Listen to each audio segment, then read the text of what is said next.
How's it going, everyone? Welcome to another episode of Will It Be a Classic, the show where we talk about movies from the last couple of years and speculate on how they will be regarded in the next couple of years.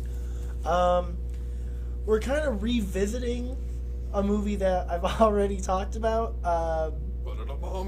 Last year, to anyone that is watching this that watches anything on this channel, last year, Chris from the film section, him and I did basically a right out of the theater reaction review sort of thing of The Batman.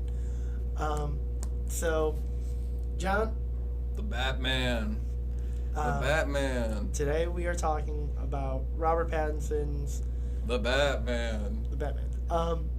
I absolutely love this movie. I've told you, this is my favorite superhero movie of all time at this point. Yeah. I'm not sure what my favorite superhero movie is of all time, but I would probably put this this one comes to mind for sure. I like this movie a lot too. Yeah. I don't really have anything very negative to say about this movie. Since this movie has come out, since March 4th of 2022, I have watched this movie more times than I can probably count. Yeah. Really? Yes. When this movie first came on HBO Max, I fell asleep to this movie. I would put this movie on and I would fall asleep. It's your bedtime. It was my bedtime movie. That was basically what it was. That's sweet. I would put this movie on and then I would usually get to 30 minutes in and I could fall asleep. That's great. Yeah, I felt... It's a lullaby. I love just everything about this movie, from the cinematography to the acting to the score. What is, I guess, just your overall thoughts and specific favorite moments or anything? Yeah, I'll ramble about the Batman. To me, the Batman is. It's kind of a movie that lives in the shadow of its older sibling a little bit. It's impossible for me to kind of think about this movie without thinking about all the other Batman stuff. Mm-hmm. It's really comparable to me to the Dark Knight trilogy. I view it as kind of an extension of, I guess, a conversation about Batman that was started a long time ago, and I'm definitely willing to get into what I mean by that. See, I'm gonna get some hate for this, but I am not really the biggest fan of the Christopher Nolan Batman movies. Mm-hmm. I appreciate them for what they are. I own 2 of them. I like Batman Begins. I understand that Dark Knight is a landmark, amazing film. I will fully admit that. It's mainly just Christian Bale's portrayal of Batman is so grating to me. Mm-hmm. And the fight sequences, at this point, Christopher Nolan didn't really know how to direct good fight choreography. Yeah, right. That's a notorious problem with those movies. Yeah, and so I think those 2 things just they keep me from liking it probably as much as I should. And then Dark Knight Rises to me is kind of a mess. Booty cheeks. Yeah. It is. I do not like that movie. I think it is long and boring and stupid. Yeah. I like Bane's voice. I like Bane. I like Bane. Bane. Again, I think the Christopher Nolan movies, I think the villains in those movies are so good. I don't think Bane should have been. Yeah, I don't think Bane should have been the final villain of the trilogy, but whatever. Yeah. Well, on the point of the Batman, I guess my general statement that I have to make about it is that I think it's a really good movie. I think it's leagues above pretty much anything else that other superhero movies that are coming out nowadays, like the Ant-Man movie, the we were talking about like Suicide Squad and I guess there's the Justice League movie that I haven't seen, but I've seen a lot of the Marvel movies, and I think this is better than every single Marvel movie. But that being said, I do think it is flawed. It's a movie with flaws, and I find the flaws interesting. Okay. But overall, I'm very endeared to this movie. It's the Batman movie that has. It's a product of its time. I think it's like it's a movie. It's the Batman movie that I think struggles with. It's the most concerned about class that a Batman movie has gotten to yet, and that's something that I think everybody who's thinks about Batman like we do, Batman heads. We think about this whole Bruce Wayne is a billionaire who, instead of putting his money into restoring the city or some kind of social program, or even like there's real evil that needs to be confronted in the world, and he's always focused on these like just goofballs in his city. It's a movie that kind of questions the logic of Batman as a character. What does the world have to gain from a guy like this? For sure. And he's often portrayed as like I see him as kind of like this child. He's this angry kid. He's like stunted. Right. He's like forever the 8-year-old that saw his parents get killed. And he has that anger in him. And like unlike, other people who, the orphans that the Riddler represents, I guess. Mm-hmm. He's privileged enough to just to live in his tower and use his wealth to create this crime fighting persona, and then take out his rage on drug dealers and gangsters. Right. Instead of using his real power that he has as a billionaire to even affect society. I mean, even the funeral scene, Bella Real says that to him. Right. It's like, your family has a history of philanthropy, but from as far as I can tell, you're not doing anything. Yeah, absolutely. It's something that it comes up all the time in the movie. I do think that that's something that, and that's a main criticism that I hear about the Batman from people is, like, Bruce Wayne is like this whiny little emo kid and all this stuff, which I understand that, like, sure, like, yeah, he is, but I feel like that's kind of the point, so that, like, in the next movie, that's what it's about. Especially in the next movie, you're gonna see probably a little bit more of Bruce Wayne come out, and you're gonna see a little bit more of like the Playboy persona. Like, we've seen that he's kind of gotten Batman down. That Batman is now sort of the symbol for hope. Right. That I think now we're gonna see in the sequels, Bruce Wayne sort of kind of come into his own. I like that you used the word hope. And the movie ends with him becoming this like a hero for the survivors of this flood. But in the opening, when they ask who he is, he says vengeance. He goes. It's a movie about him making this change from bottled up anger firing out of him to someone who's more consciously thinking about his role in the world. I think one of the things that I love so much about this movie is that it feels like the first Batman movie where Batman is the one that's going through the arc. Like, Bruce Wayne still hasn't... Like, Batman himself is a character, and it's like, I mean, this movie is like 98% Batman.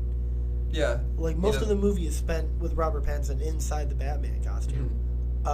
And so I think it's really cool that, like, again, in all the other movies, you see Bruce Wayne kind of go through his arcs. Typically, it's something to deal with his parents' murder. Right. I think this one is... The Christian Bale movies have a lot of... have a lot unmasked Batman, Bruce Wayne stuff. Yeah, which, again, I I love unmasked Bruce Wayne stuff, but I do think that this movie, one, having the balls to keep Robert Pattinson in the mask for that long, Yeah. and two, the fact that it feels like Batman is the one that's going through the arc where he's a symbol for vengeance, and then at the end of the movie he's a symbol for hope, and he's like, I gotta change, I gotta be better for the city. Right. And I think that's awesome. I think that's something that you don't see a lot in really any superhero movie, where the superhero mindset is the one that changes, and not necessarily the person, the alter ego. Right. Yeah. Absolutely. The ultimate phrase that sums up almost any like superhero story is, great power comes great responsibility. Great responsibility. It's from Spider-Man, but it really applies to pretty much every superhero story. And it's in a way another story about a person coming to realize the responsibility that comes with the power that they're wielding. Oh yeah.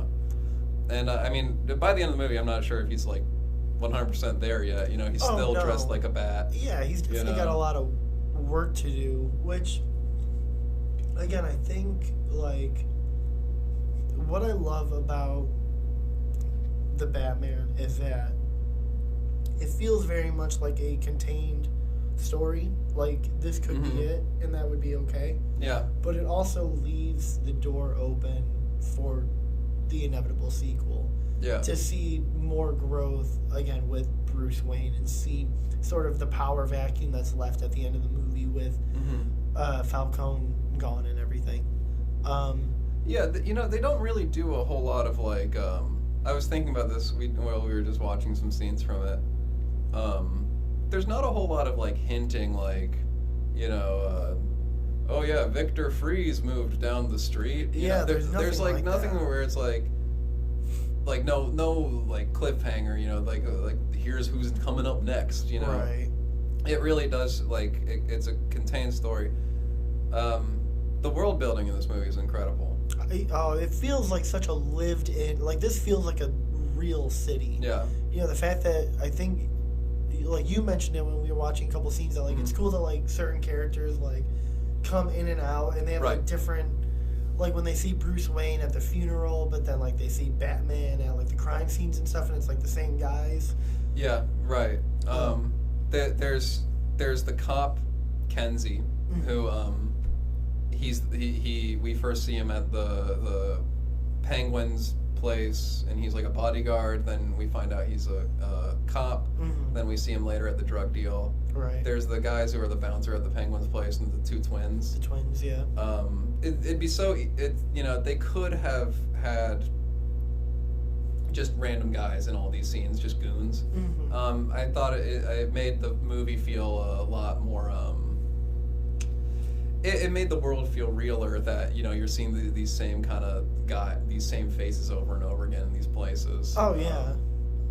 And also, it kind of, who doesn't love a good goon? And there's some good goons in this movie. Like, as you said, like, the twins are really good. I love, like, I don't know if they are, like, Joker goons or if they're just a different kind of gang in the beginning of the movie. Yeah, right. They're cool. I really like them. They remind me of the baseball guys from the Warriors. Yes, 100%. The Baseball Furies. I was one of those guys for Halloween one year. Really? It was sick. It's a good costume. Yeah, one guy walked up to me and was like, "Have you ever seen the Warriors? There's a guy who looks just like the guy you're dressed as." I was like, "Yeah, man. That's what I'm dressed as." Yeah, that was. I lied. It wasn't Halloween. It was Buffalo Comic Con. 2012. That's still cool. Yeah. So, I guess what are some of the things that you don't like about this movie? Well, I think I have one big criticism from, here's my big thing.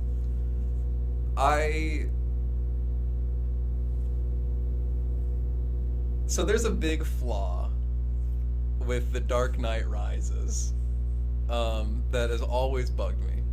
And this movie pretty much 100% does the same thing. Destroys the city? Yeah. We have this villain. Right. The villain shows up out of nowhere, and they are causing terror in the city. They're taking out all these, important people. They're exposing corruption. You know, Bane is he goes to the stock trade place, and the guys are like, "What are you doing here? There's no money." And he's like, "Why are you people here then?" You know, he's taking out the rich. He's freeing the people out of prison. He isolates Gotham and creates this like I don't want to like be like it's a communist society, but there's like this kind of like anarchy. No longer will social classes divide us. Right. But then he's like, Bane's 100% right. You know, Bane is like saying we should tear down the hierarchy that we are, oppressed by. And then the final stage of his plan is to kill everyone, to blow up the city that he's running this experiment on. And it's like, why? Bane is a man of the people. He decides to put a nuclear bomb and blow up just all these people that he says are innocent people. And I thought that to me kind of ruins The Dark Knight Rises. It makes it a story that's like afraid to confront this idea that it was bringing up. This idea that we should tear down the hierarchy. And Batman stands to, keep it in line in that movie. And then this movie, I can see on your face you're maybe disagreeing with me, but that's how I read that movie. No, I agree about Dark Knight Rises for sure. Then this movie, we have the Riddler who uncovers this big conspiracy and exposes all of these phonies to the people of Gotham. Right. These people that have drained money out of all these social programs and fed it into, their criminal organizations. Right. He successfully assassinate Falcone? Mm-hmm. He takes full revenge and exposes everybody, all the wrongdoing that happened. Mm-hmm. He's right, And then to cap it all off, he wants to kill everyone in Gotham. Why are we why is there, these Batman villains that have really good points, and then I feel like the filmmakers are too afraid to leave it where it is. I think so. So he has to kill everyone. That's why I think the movie should have ended in the interrogation room, where he has that Bruce Wayne showdown with Batman. Batman has to confront this idea that he is, just as culpable. He's just as culpable. He's just as mad. He's the same. They're the same. Yeah. And I thought that was such a bittersweet and ending to well, maybe not sweet, a bitter ending to a movie. And Riddler won. Riddler was right. And then we give Batman this redemption in this way that doesn't really make sense to me. Like, why does our villain do this? Well, I don't understand his motivation for flooding the city, and that really hurts it to me. Well, I think it coincides with the Riddler at one point says that the city is a cesspool that needs to be cleansed. Right. Batman says early in the movie that the city is eating itself. So I think it's somewhat of a metaphor, and I think also without the scene of him flooding the city, you don't get Batman's arc. Right. So I think one, it's a necessity story-wise to make sure that your to make sure that your protagonist actually goes through the 3-arc structure, or whatever structure that the hero's journey. Yeah. Right. And then 2, I think it's to show that it's a metaphor for the city needs to almost restart itself. Mm-hmm. Gotham is in such a state of disarray and just awfulness, and now that all of these corrupt people have now been brought out and shown, now it's almost like, in a weird way, it's almost like a baptism. Yeah. That's what I attribute it to, is that this scene is basically like a baptism that the city is now restarted, rejuvenated. So when you see, either in the Penguin series or in the next Batman movie, that it's going to be a new Gotham, whether it's a darker Gotham or a better Gotham is up for debate. Right. But it's a signal that this is going to be a different Gotham than we got in this movie. Yeah. And that's what I took away from it, which is why which is why I don't have any problem with Riddler basically flooding the city, because that's what I took from it. There's a lot more symbolism in the flooding of the city, where I do think maybe the movie is a little bit more like literal in what it's doing, and that scene gets a little bit of like high concept. The only part of the movie that I really don't care for is when Joker shows up. If Joker had shown up in that scene along with the interrogation scene, that deleted scene that they showed, then it would have been okay. I would have understood it. But it just being in there, it feels like a post-credit scene before the end of the movie. Yeah, I mean, I guess we were talking earlier about, like, and there's no, like, Mr. Freeze is in town. Yeah. I guess that actually is one thing that we could say is kind of like that. There maybe is some implication there that Joker will return in Batman 2. Yeah, but the deleted scene that they showed, and I remember you and I talking about this earlier, that it would be cool if Joker was almost like a Hannibal Lecter-style character to Batman. Yeah. That would be a really cool dynamic, and I would be all there for it. Yeah. All I need is who I forgot his name, the guy who plays Joker in this movie. That kid. Yeah, I need him to not do the Heath Ledger voice anymore. He's doing a Heath Ledger impression. He is doing a clear Heath Ledger impression, and I am not here for it. That's got to be a scary role for a young guy. Oh, it has to be terrifying. I mean, Joker is a scary role because it's like you have Jack Nicholson, who crushed it, made this super clown, jokey person. He was a good Joker. He was a great Joker. You have Heath Ledger, who obviously iconic. Then you also have Mark Hamill's version of the Joker, which is iconic. Yeah. Jared Leto, we were saying earlier, not great. I would call that iconic. But it is its own thing. He did his Name one own Joker thing. who's not iconic. That's the thing. Joaquin Phoenix, even though his Joker is a little different, still doing his own thing. It's like, I understand that that's at this iconic. Point, I understand that at this point there's been, five Jokers? Yeah. And there's Caesar Romano. Caesar Romero. Caesar Romano. Yeah. Caesar Romero, his Joker, obviously. The Salad Man. But, so it's, I can understand that maybe it's like, well, how should I do my Joker then? But I feel like maybe doing Heath Ledger's just wasn't the move. Yeah. Maybe tap into something that like Jared Leto was doing, because maybe with this version, kind of doing Jared Leto's at least voice or something would have been. Or again, just do your own. How do you make your own Joker voice? Yeah, you have to sort of sound like sadistic, mad, and happy at the same time. Yeah, what's that give you? I have no idea. Yeah, what kind of Joker would I be? So that's the only part of the movie that I have a problem with. Everything else, I honestly, I love. It's this thing of like, well, like I hear people say like, well, Alfred didn't have much to do, or like, maybe they could have done more with Bruce, and it's like the movie is 3 hours. We're talking about like something has to get kind of pushed aside here, and so it's like Alfred. When you look at the overall story, Alfred's not going to do much to add to the story. I have no problem with Alfred. I love Alfred being in the back seat for this one. Yeah, I love Alfred, and I love Andy Serkis. Yeah. But it is like, there's no... Alfred didn't need to be like a main player in this movie. Yeah. It's a movie where they blow up Alfred.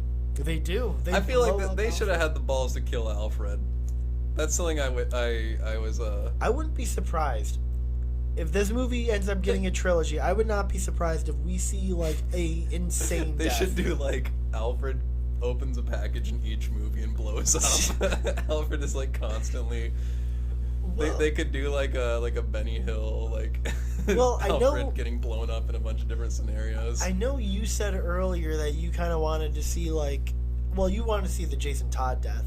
But if they did a Robin death... So if they brought in Robin in the second movie, which there's a lot of rumors going around that Robin will be in the sequel. Yeah. I could see in the third movie them doing sort of a death in the family sort of story arc. And yeah, I could see that being a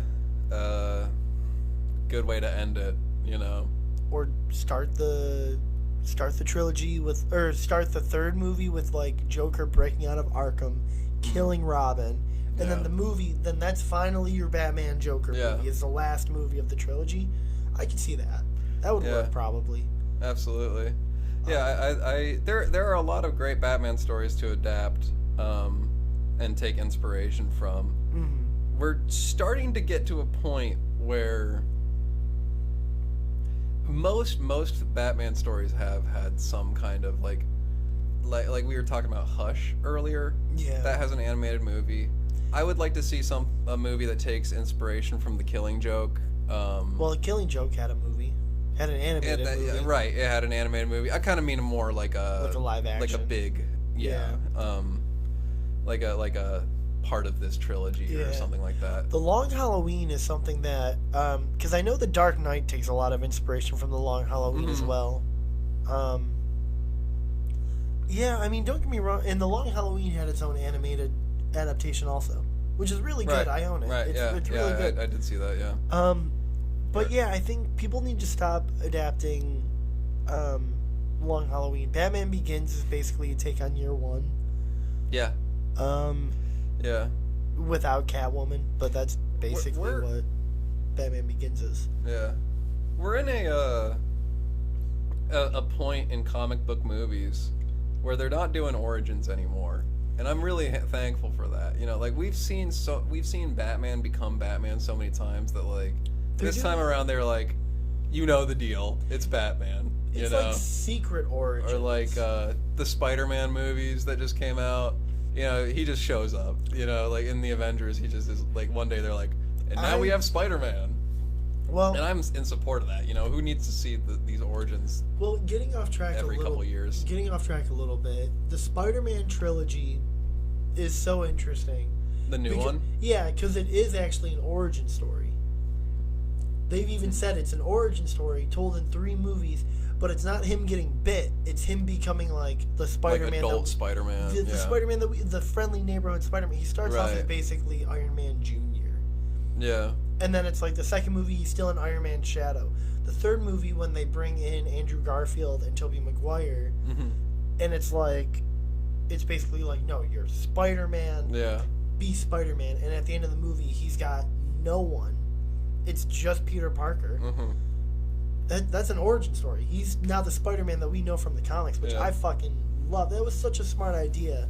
That's sweet. It is an origin story. I was just thinking like, how funny would it be if they did like Spider-Man's like the only character I can really think of doing that with. Like if you did this with Batman, you could just be like 4 grumpy guys. You know, they're not telling jokes or anything. Yeah. They'd just be like 3 guys are like, I'm vengeance. Yeah, it was like, did you see the new Flash movie? No. So I watched it with Ezra Miller. The what is he, a cannibal? That guy's evil. Ezra Miller? I think he's like a rapist. They're non-binary. Oh. My bad. They're non-binary, but yes, Ezra Miller I hear they're a rapist. They have been alleged of grooming, breaking and entering, threatening to like set people on fire. Like they are not a good person. Yeah. But I watched the Flash movie. Not legally. I will fully admit to that. I did not watch that movie legally. Watch out. Although it's on HBO Max, though. But I watched it on Soap Today. You watched it today? Soap Today. Soap Today. Yeah. But they have 3 different Batmen in that movie. What? None of which interact with each other. What do you mean? They have Ben Affleck's Batman in the beginning. Then they bring in Michael Keaton's Batman in the middle. And then at the very end, they bring in George Clooney. He interacts with all of them? No. Well, Barry Allen does, yes. Yeah, the Flash does. The Flash? Yes. Interesting. Interacts with all 3 of them. Man, I guess that's just the thing. Spideyverse really changed the game. Spideyverse, yeah. Multiverse everything just changed the game, and honestly, I'm kind of sick of it. I think Everything Everywhere All at Once did it the best, and I think multiverse needs to stop. The multiverse is canceled. I'm tired of it, dude. It's 2023. It's about to be 2024. The multiverse door is shut. Keep it in this universe. I'm so tired of it. It's not even that. Just you can have separate universes. I just don't want all these universes to be together. And I have an idea for a new movie. Every version of 3D Man is in the same room. It's so tiring. Every version of every Aquaman. We're gonna do the movie where it's every the Wonder Twins, every iteration of the Wonder Twins. That'll be like 2. 4 people hanging out. Yeah. Anyways, back to the Batman. Oh yeah. So, are there any characters or anything that like you are more drawn to, like aside from Robert Pattinson's The Batman, like any sort of like side characters that you just are like? I think Gordon's hilarious. That scene where he's like, "You're gonna have to punch me in the face, Batman." That like he's really good. I really like. I guess I like Colin Farrell. I love Colin Farrell's Penguin. I'm somewhere between thinking that he's like totally hamming it up and it's like goofy. He's so great. But like I can't not enjoy him. You know, I love he's the scene, fun. I love the scene where Batman and Gordon are interrogating him, and he's just like, and they're like, "What's El Rata Alata?" And he's just like, "It's La Rata." Yeah. Dude, the Riddler is on some other shit in this one. He's great. URL. URL.rata.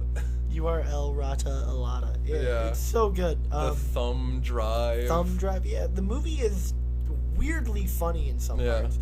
Like, I love... Well, this movie, I think, takes full advantage of the fact that a guy in a giant bat costume is hilarious. Yeah. You know, there's, like, moments where it's, like Gordon and Batman get out of an elevator and are walking through a parking lot. And it's just this image of a guy who's dressed regular and a guy with bat ears. You know, there are a lot of shots in this movie where I feel like the joke is kind of on Batman. A little bit, we got a really goofy looking guy right now. Yeah. And I think that costume they gave him is pretty good. I like it. It it's looks a good a little year 2 costume. Yeah, it's like a little silly, but like, how can Batman not be silly? You know? Yeah, to me, it's the most. It's the most realistic without looking like super B-movie cheap. Yeah. Like Batman that you could get. Like again, it looks like a year 2 Batman that like has made his own suit. Yeah. Where like, you know, the Christopher Nolan, he just like ordered everything. Yeah. And well, I bet. I mean, he could. I bet Robert Pattinson Batman was on shopping spree. Yeah. He was on Depop looking for like the right boots for the costume. But like, I think like it was like his mask or whatever is basically is like a helmet or something. It's just like a metal plate. Yeah, got his little nose cover. Yeah, his the bat symbol is like 2 knives or something. It's really cool. Really? Well, like, I was looking at that. He takes it off and like he cuts it when he's hanging from the electrical thing, and he cuts it. Yeah, that's his. That's actually his bat emblem. So I'm trying to think. Like Riddler, where does Riddler stack up for you in terms of Batman villains? From the Batman movies, or like that's what we're talking about, like Batman villain performances. Yeah. I don't know. He doesn't quite he doesn't quite blow me out of the water. I think you're gonna disagree with me, but I kind of like Bane more. Really? I think Bane's above him for me. I think the only reason why I don't like Bane is just because I feel like they didn't use him correctly. Right. Yeah. Yeah, they could have done a lot better in a lot of areas with Dark Knight Rises, but I think Heath Ledger is, to me, call me old-fashioned, but Heath Ledger is like the ultimate Batman villain for sure. so far. I would agree with that. He's still probably the best. Who else is there really even to talk about? There's the guy Oppenheimer plays Scarecrow in the first one, and I thought he was really good. He's really good. I was But never, I mean, like, never a big Ra's al Ghul guy. No. Every time the League of Shadows showed up, I was like, But what about like Danny DeVito's Penguin, Jack Nicholson's Joker? I don't care too much for them. No. Yeah, we've been talking a little bit about Batman today, and I've been thinking about the Jack Nicholson Joker. I don't think I have much of a connection to that movie. No. I liked it as a kid, but Dark Knight came out when I was in 5th grade, and I saw that, and I think that was the age that when I saw that in theaters, that to me is like burned into my head as like the scariest fucking villain of all time, you know. And I had seen the Jack Nicholson Joker before that, but I mean he's good. He's really good. He kills it. You know, he's great. But just for me, doesn't do much. Yeah. It's like the funny gangster versus like the anarchist. Yeah, know? Like a total like a domestic terrorist with like spooky makeup. Yeah. You know. Yeah, I mean I get that. I love Paul Dano, however you say it. Pardon me. What about you? I love Paul Dano. I think his Riddler performance is. I love it. I do. I like it a lot more than Jim Carrey's Riddler. That's for sure. Right. I think that the Mask. I understand the Zodiac reference with what they're doing with him in this movie. I do kind of wish you saw Paul Dano's face more though, because like especially in the interrogation scene when like he starts singing and then he starts screaming and everything like that, it's like that would have been really cool to see like Paul Dano's like expressions like when he was going like insane. I love that scene. Which one? The interrogation scene. Oh, it's a great scene. I feel it's a scene that when I first saw it, and I still feel this way,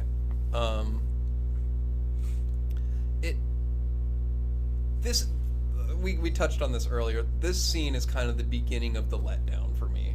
You know, like how it, how I think it's kind of silly that the city he destroys the city. I kind of wish that they pulled the trigger a little bit more on that Bruce Wayne thing. Like, how it's the scene of Batman getting confronted for the first time by anyone really about this whole situation, that he is on this, like, crazy Batman power trip. Right. And the guy, and you got Paul Dano, they're in a prison, and he's looking at him saying Bruce Wayne. He's saying his name to his face, you know? He is stripping Batman down. He's taking everything from him in that moment. Right. And I thought that rocked. You know, the scene before where Batman suspects that he's at the center of this, and he says to Gordon, he's like, I think this is about to end. Referring to, his Batman career. Wish Riddler actually did know Bruce Wayne was Batman. I don't know what I wanted to happen after that, but I thought that when that scene started, I was like, this is such an exciting turn for the movie to take. That Riddler knows who Batman is. What is he gonna do with this? And it disappointed me when the emotional work that Robert Pattinson is doing in that scene, I thought was really good. The look on his face. To be so expressive and like have like half your face covered. Yeah, he's like doing work like that. Yeah, it's insane. It looks like he's like about to fucking have an aneurysm. Yeah, but the way the scene kind of and then it's like psych. Riddler doesn't actually know that Batman is Bruce Wayne. He's just talking about Bruce Wayne in this really specific and strange way. That, to me, it disappointed me. It felt like they wrote a really good scene, that they didn't have they couldn't back it up. I feel like because it's only the second year, I feel like that's why you can't have a villain know who Batman is yet before Batman knows who Batman is yet. You know what I mean? So it's like, I again totally understand it. I love the interrogation scene just for a different reason. Let's hear it. I love that it shows that even in a movie as serious as this, that Batman villains are still kind of goofy. Like when he's just like, this is not how this was supposed to go, and just starts like yelling. It's so funny. Like it's hard not to laugh. Then he starts singing Ave Maria, and I saw the Batman twice in theaters. Both times, people laughed in the theater when he started singing. But it's like a creepy, like uncomfortable laugh because you're like, this is like weird, and he's weird. And he's like kind of kooky, and it's like this is like the first time. And again, it's because you're seeing Paul Dano's face, which is why like I wish they showed more like in the scene in the diner when they like confront him and they like show him like the IDs, and there's like two of them, and he's like, which one is you? And Paul Dano's just like, you tell me, and like giggles, and it's like, I love that.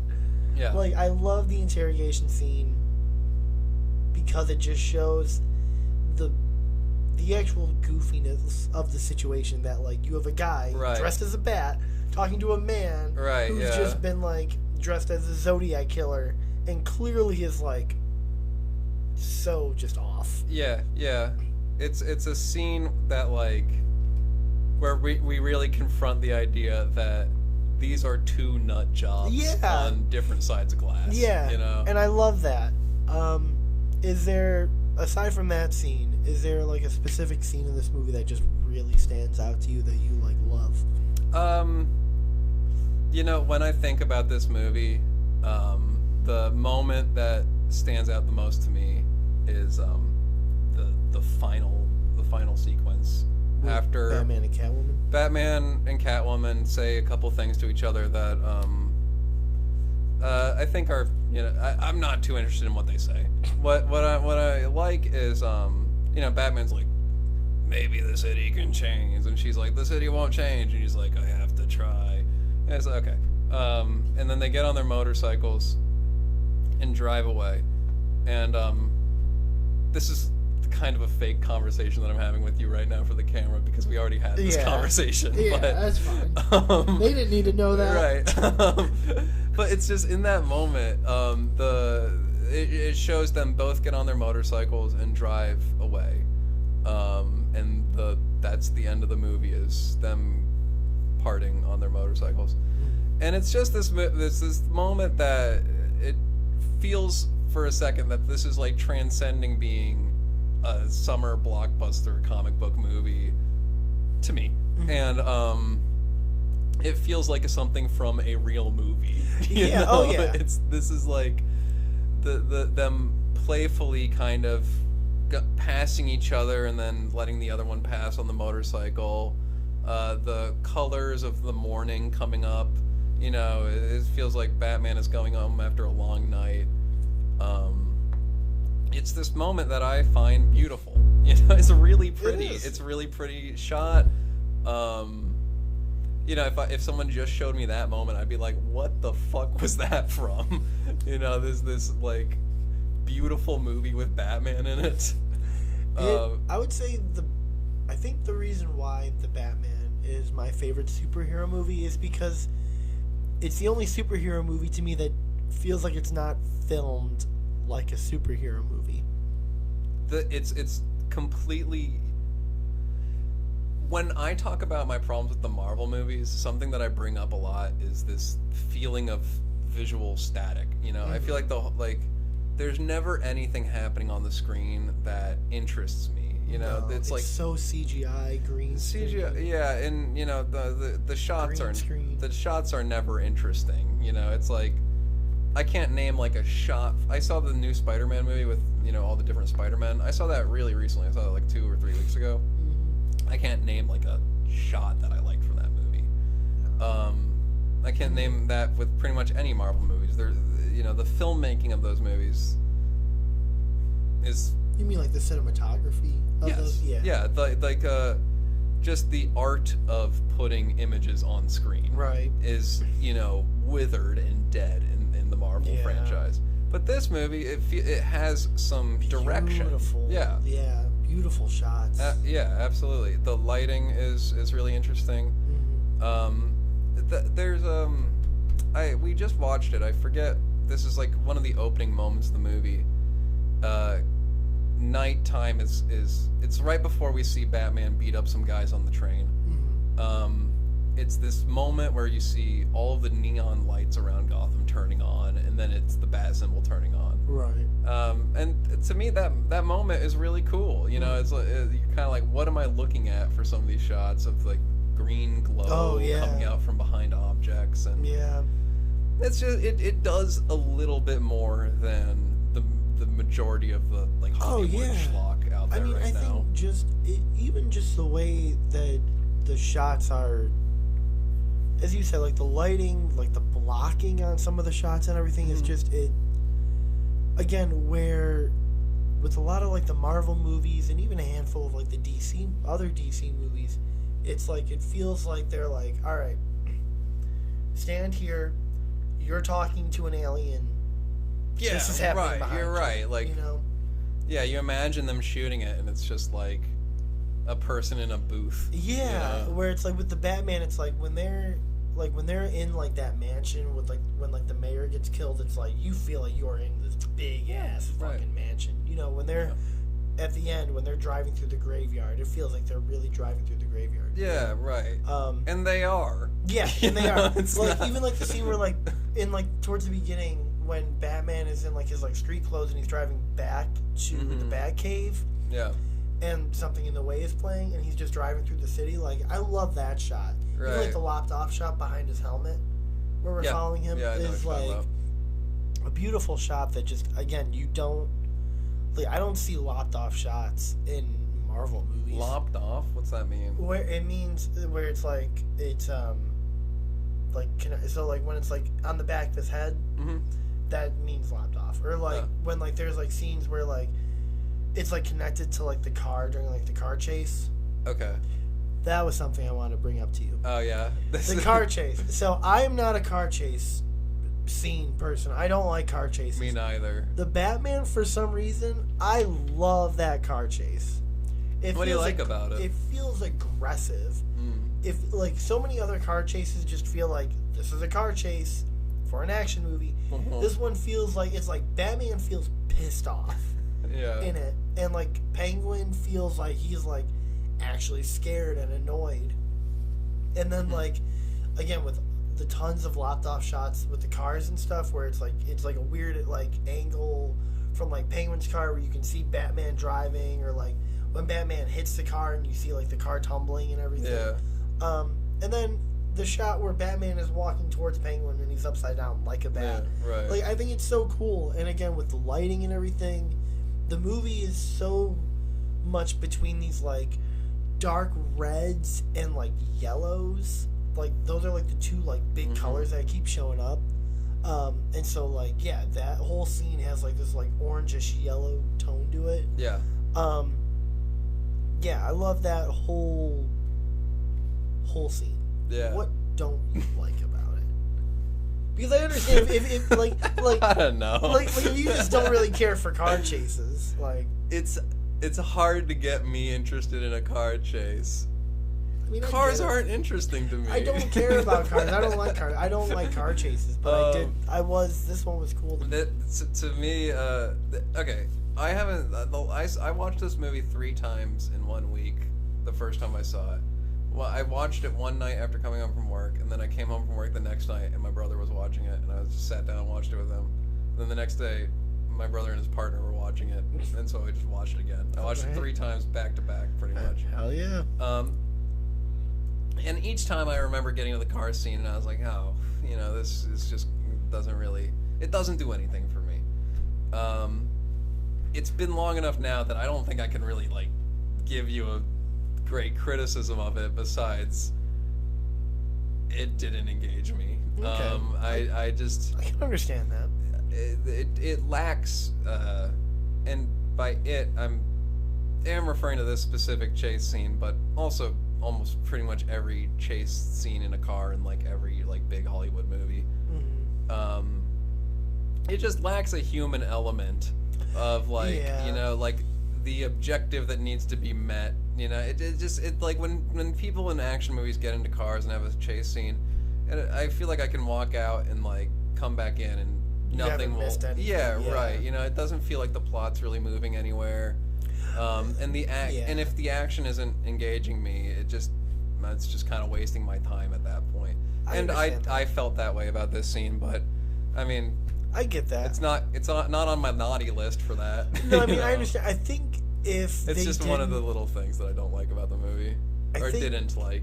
I think if they didn't like cut to like Penguin like constantly saying something a bunch of times during the scene, so I probably he's like a reaction streamer. Yeah, like I wouldn't have liked it so much, but because they kept going to like Robert Pattinson's like expressions or Penguin saying something, it's like, all right, I'm more engaged because it's like you see the people in the cars. Yeah, you hear what they're going through. Yeah, so it's like that I kind of liked a little bit more.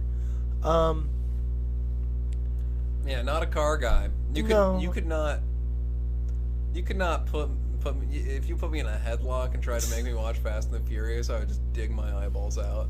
I'm not interested in a movie about cars. I don't like car chases. No, I mean, I'm not interested. You know what movie has a great car chase? To Live and Die in L.A. You ever seen that one? That movie has a good car chase. I don't think I've seen it. Yeah. Trying to think of anything else. Well, the score for this movie is probably one of my favorite scores for a movie. Like, I've listened to the soundtrack for this movie just on Spotify a bunch of times. Yeah. What do you have to say about it? It's just really good. I like the Batman's. I like his like actual song. I like that it's almost like, I feel like it reminds me of like Darth Vader, almost like his like march song a little bit, where it's like it feels like a very intimidating presence. Yeah. I like Catwoman's song where it's almost kind of like it has sort of like a darker, like underground sort of jazzy sort of sound to it. Obviously Riddler is Ave Maria. So I love the score to this movie.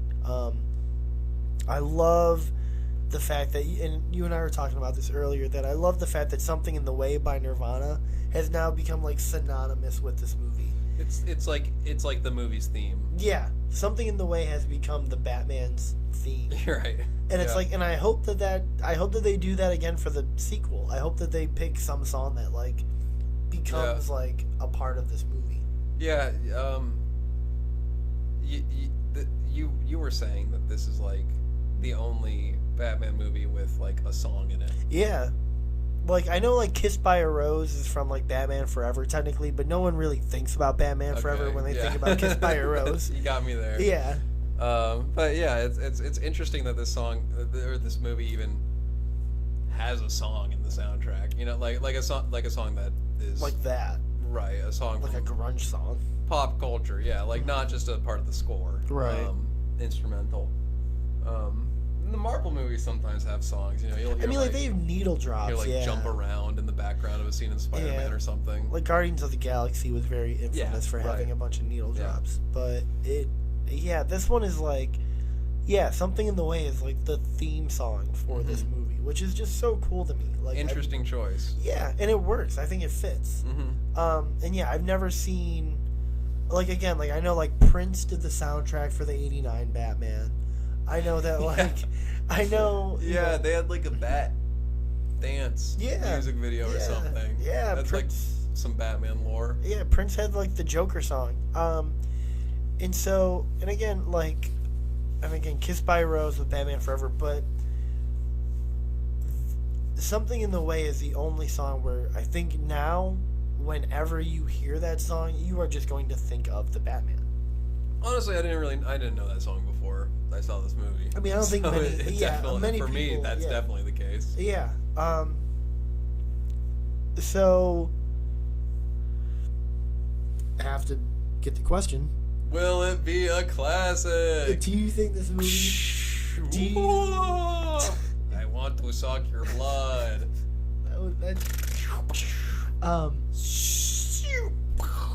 Do you think this movie will be regarded as a classic? Yeah. Yeah. I think so. I don't know. I'm not sure. I don't. I will defend. I think that this is probably. I'm not sure if I said something that will contradict this earlier in the video, but I think that this is the best Batman movie. I'm not sure if it's more iconic than Dark Knight, though. Dark Knight really, I think, has made it hard for other Batman movies to stand out, just because it was such an insane cultural moment, you know? Yeah. People were like, there were like New York Times articles, the New Yorker articles about, you know, this movie's so nuts. Yeah, that is true. It doesn't have, I don't think it has that same kind of like cultural resonance that, you know, some other movies that we would call classics, like The Dark Knight. Right. I'm not sure if it has that, but I think in some way my answer is yes. You know, I think that this was like the first really good Batman thing in a long time. Yeah. And it probably will go down in like the mythos of superhero movies at least. Yeah, I think as far as I don't think it's going to be superhero a goes, footnote. I think it's like a little bit more important than that. Oh yeah, You know? I think this will be regarded as a classic among superhero movies, and I think this will be a movie that, from the Batman, I think you're gonna see the state of superhero movies start to change a little bit. Yeah. Where you're gonna see certain filmmakers be like, the Batman felt so like a film. You know, Right. There's not many. We can try now. Yeah, like Logan, I think, is another movie that kind of feels like a film. I didn't see that one. That's really good. Where it's like Old Man Logan. That one feels more like a film to me. I was also gonna say the Spideyverse movies. The Spidey, are like really rich with style. And, a lot of style, a lot of personality. Love went into those movies, just like these ones.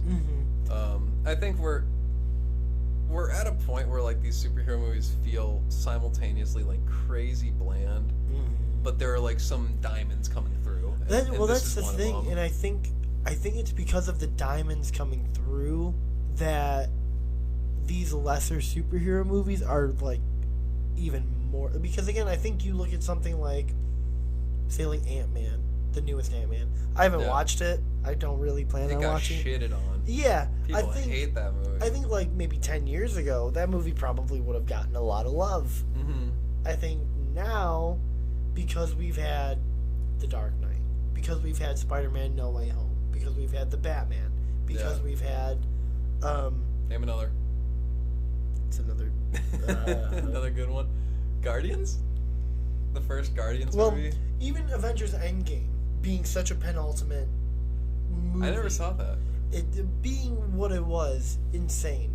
You have movies like Joker and Logan that are like getting Joker Oscar is another buzz, movie that's like an attempt at being a real movie too. Yeah, that is a real movie. Yeah. Joaquin Phoenix got a Best Actor win for that movie. Wait, 2017? 2019. He won the Oscar for Best Actor for Joker. That's crazy. Yeah, so it's like. I wonder who he was up against. And for Joker, he was up against, I want to say, Taron Egerton for Elton John. What? Yeah, he was. Elton John movie. Yeah, Rocket Man. Fuck Rocket Man. I'm all about Batman. He was up against a couple other people. Bat Gang. But yeah. So with that, we've been talking for almost an hour now. Yeah. Do you have any, final thoughts or anything about the Batman? Something that, haven't said that you wanted to say about it, or no? No. All right. So with that,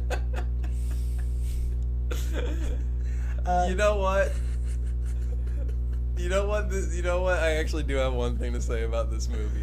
Is Every time Batman and Catwoman are on screen, this is like such an immature version of Batman. You know, he's like so riled up and ready to fight.